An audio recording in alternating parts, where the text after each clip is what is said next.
This meeting of the Coventry Town Council will now come to order at 6:30 p.m. Roll call. Ms. Ludwig, absent. Mrs. Shockley? Present. Mr. LeBlanc, absent. Mrs. Lima? Yes. Mrs. Dixon? Yes. Mrs. Shockley, please lead us in the Pledge of Allegiance and then describe the emergency evacuation plan. Please stand. I pledge allegiance to the flag of the United States of America and to the republic for which it stands, one nation, under God, indivisible, with liberty and justice for all. You may be seated. Please leave out the back door and go to either your left or your right. Thank you. We have one agenda item this evening. Agenda C, council consideration of the town manager's proposed water-related projects to be included on the state priority list for the revolving fund pursuant to Rhode Island Infrastructure Bank financing. Mr. Marchand, would you wish to speak? Yes, thank you. So this is an opportunity to have any eligible projects listed with the Rhode Island Infrastructure Bank State Revolving Fund program. These projects have to be water related. It could be water, sewer, stormwater, any kind of those projects. And the being on this list doesn't guarantee funding. If funding becomes available, it doesn't require the town to do the projects. It is just an opportunity to be considered. And if the stars align and we want to do it, then we have this ability to go forward and use the money. My understanding is these are low interest loans, typically not grants. So in either case, it would be a tool the town could use to move projects forward and spread out the costs over a longer period of time. Thank you, Mr. Marchand. I just want to, as a note, I want the public to know that we are not submitting any sewer-related projects. These are excluding sewer-related projects on this particular list. And I'm going to call on Mr. McGee. He has worked with the town engineer and other interested parties to develop a priority list for us. Each member of the council has received a memo from Mr. Marchand, which lists some suggested projects, which we would submit. The submittal date is tomorrow. It is. Good evening. The three projects that we've identified to be placed on the project priority list is the remaining 4 phases of the Upper Dam Pond project. We are currently in phase 1 now with a grant from DEM and town putting in matching funds, in-kind services. But it's going to be drawn over many years.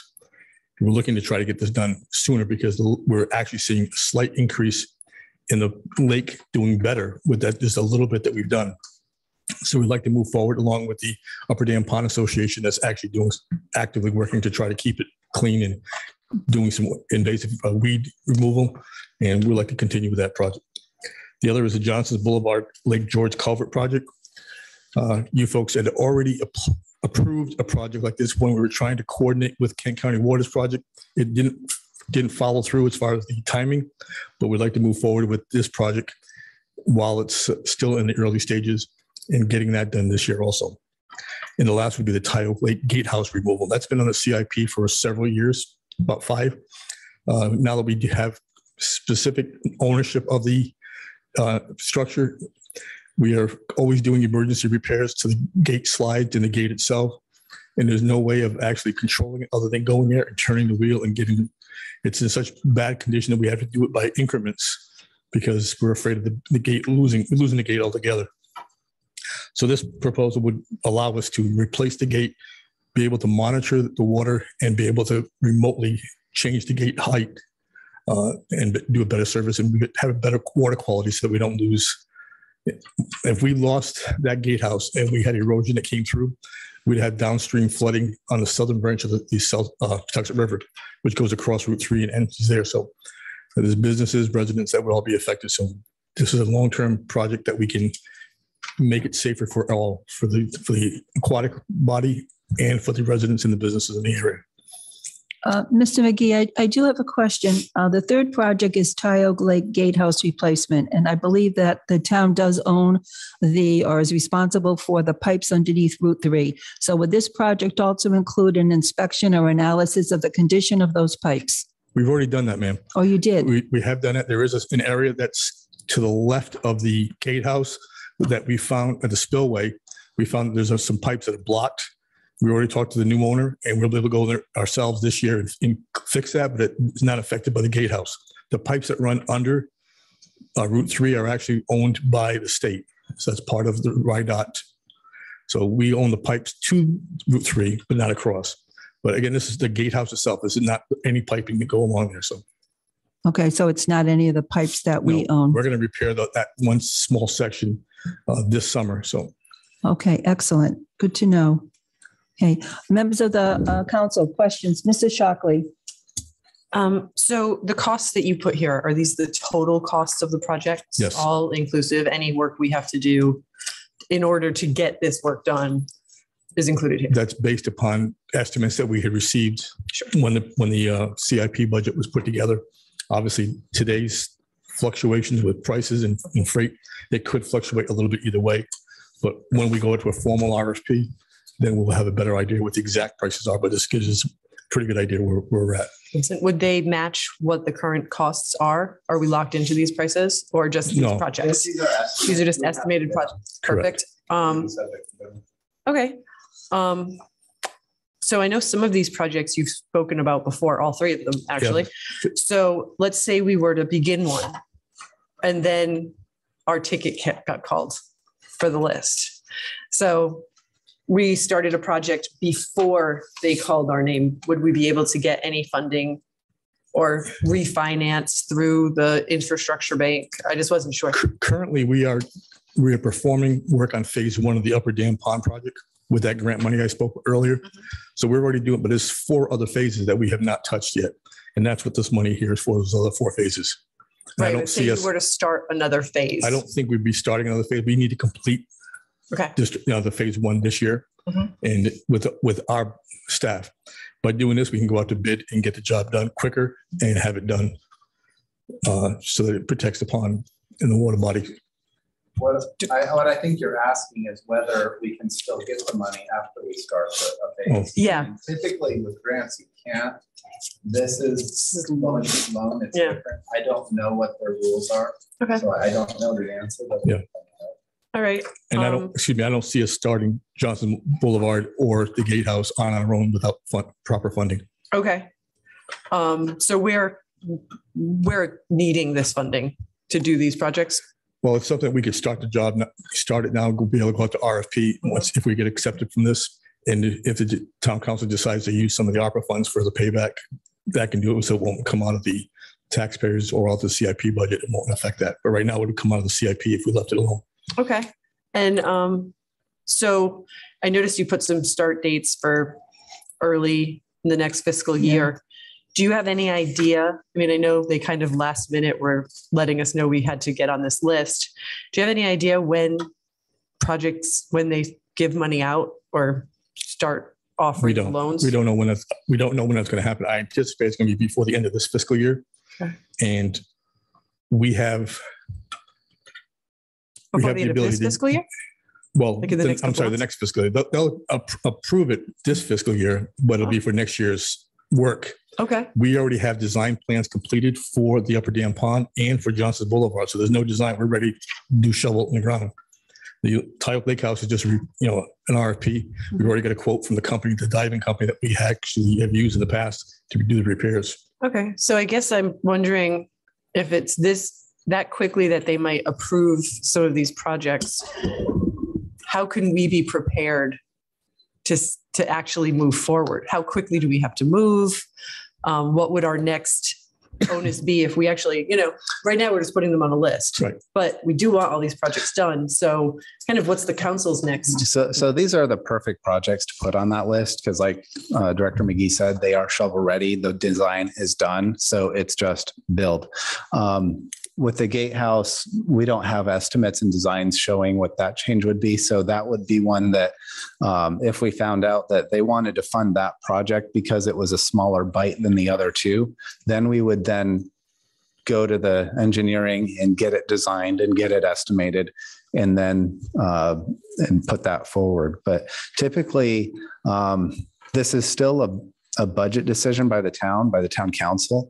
And it's an expense that's not in the CIP, not budgeted. We've identified them as priority projects. So if funding were to become available, then we would have to kind of reconsider what our priorities are if the state says, hey, we'd like to fund this project. We're going to give you 20%. And we say, well, 20%, we can't afford that. But if they gave us 50%, maybe we'd go forward. So there's a lot of dynamics and moving parts where until we know what the real opportunity is, we just want to be in line to be considered. If we don't get on the list, we won't be invited to the wedding. So do I understand that the state, if one of our projects is selected, they can pick and choose which project they want to be considered? That's correct. It's actually the Rhode Island Infrastructure Bank along with Rhode Island DEM. Once they prioritize throughout the state the projects they want to fund, which normally they'll fund 100% because it's not a grant. We don't have to put any matching funds in. So if we need $700,000 to do that one project, that's what they'll give us the funding for. But the decision has to be made by the council whether or not to go forward with it at that point, and then how you're going to fund it, because they are all on the CIP. They're all they're just not funded on the CIP, but they've been on there for several years. What other projects did you and your team consider other than the 3 that are on this list before us? There were a couple of those we looked at, but it was not the feasibility was not there. And so we looked at the CIP, and I asked about could we put the well at Western Elementary? Could we look at the septic to sewer changeover conversion for the high school? And we didn't really address the well issue, but the high school issue was a $2 to $3 million project because it would have to be an entirely new sewer line trenched in order to connect. So and since we don't have any designs, plans, or anything, we didn't move that one forward. Okay, thank you for that clarification. Mr. McGee, any other comments about this project list? Not at this time, unless anybody has any other questions. Okay, Mrs. Lima? So can you just clarify for me, because I've heard a bunch of different things. So if our name is called on any one of these, the potential funding scenarios are a percentage, and then we'd be a low interest loan for the rest, or potentially full funding of it. So well, really it's 100% loan. And then we'll have to come up with a budget for making our loan payments on it over however many years. So what's the incentive in that case? Just the low interest? Just the low interest loan. Okay. Yeah. Not having to pay all the money. I mean, if DEM decides something is a super priority, they might come up with grant funds or their ARPA funds. And there's a lot of kind of opportunity for doing creative things because of the ARPA funds that the state holds and what the town has. But that's not really part of the traditional program. So we can hope, but we don't know. There are some federal clean water funds that are available that I'm looking at right now. But again, that's way down the road, and it's whether or not we are competing with everybody else in Rhode Island like this for grant money. And if we can get grant money, obviously that's better than this, but to even be considered, we have to get on the list, and it's not committing us to anything. Just out of curiosity, in your experience, what are our chances of all 3 being selected? I think very, very good. Oh, really? There's a lot of money out there right now. Oh, okay. They're looking to use it. Oh, interesting. Okay. Are there any other questions by members of the council? Okay.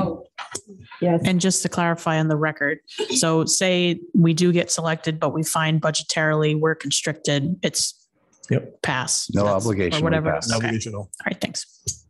Okay. Are we ready for a motion? Okay. May I have a motion to submit the following water-related infrastructure projects to be included on the state's priority list for funding? Projects to consider: $778,720 estimate for the Upper Dam Pond stormwater mitigation and water quality management. Estimated $780,000 for the Johnson's Boulevard Lake George culvert replacement, and $123,950 estimate for the Tioga Lake Gatehouse replacement. May I have a motion? I'll make a motion. Thank you. I'll second the motion. Thank you. Is there any additional discussion? Okay. on. Well, Okay, is there any member of the public who would like to ask a question before we take the vote?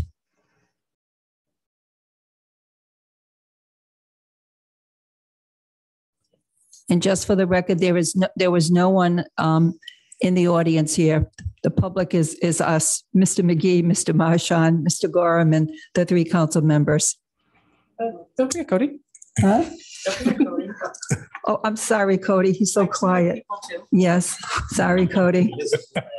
Invisible man. Okay, we have a motion. We have a second. We have now identified all the members of the people, all the group that is here today. Mr. Cozy, Mrs. Shockley. Yes, thank you. Mr. LeBlanc, I'm sorry, he's not here. Mrs. Lima, yes. Mrs. Dixon, yes. 3 yeas, no nays. The motion passes. Thank you very much. Thank you so much. Public comment, agenda item D. Please raise your hand, be recognized, and come to the podium and state your name, address. Or if you're on Zoom, raise your hand in the chat, and the IT administrator will let you into the meeting. Is there anyone on Zoom who would like to make a comment? It can be on this topic or any other subject.